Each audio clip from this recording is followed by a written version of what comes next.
మాజీ మంత్రి కొడాలి నాని అస్వస్థతకు గురయ్యారు. గ్యాస్ట్రిక్ సమస్యతో బాధపడుతున్న కొడాలి నానిని కుటుంబ సభ్యులు ఏజీ హాస్పిటల్లో చేర్పించారు. కొడాలి నానికి వైద్యులు పలు వైద్య పరీక్షలు నిర్వహిస్తున్నారు. ఈ అంశానికి సంబంధించి మరింత సమాచారం మా ప్రతినిధి దుర్గా అందిస్తారు. దుర్గా, మాజీ మంత్రి కొడాలి నానికి అస్వస్థతకు గురయ్యారు. ఆయన హైదరాబాద్ నివాసంలో కాస్త గ్యాస్ట్రిక్ ప్రాబ్లం గా వచ్చినట్టుగా కుటుంబ సభ్యులు చెప్తున్నారు. దీంతో ఆయన్ని ఏజీఐజీ ఆసుపత్రికి తరలించడం జరిగింది. అయితే ఏజీ ఆసుపత్రిలో ప్రస్తుతం వైద్యులు చికిత్స అందిస్తున్నారు. గ్యాస్ట్రిక్ ప్రాబ్లం తో ఆసుపత్రికి వచ్చినటువంటి కొడాలి నానికి గుండె సంబంధమైనటువంటి సమస్యలు ఉన్నట్టుగా వైద్యులు గుర్తించినట్టుగా సమాచారం అందుతుంది. గుండెకు సంబంధించినటువంటి మరికొన్ని వైద్య పరీక్షలు నిర్వహించి దానికి సంబంధించినటువంటి చికిత్సను అందిస్తామంటూ కూడా వైద్యులు చెప్తున్నట్టుగా తెలుస్తుంది. అయితే కొడాలి నాని చాలా రోజులుగా హైదరాబాద్ లోనే ఆయన ఉంటున్నారు.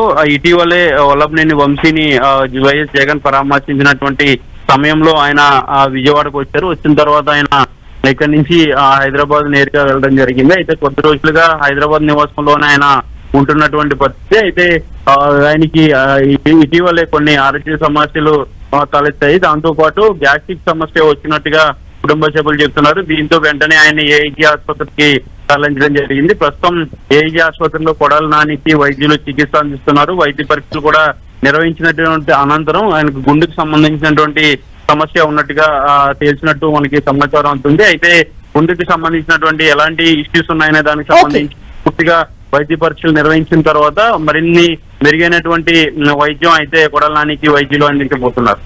Thank you Durga.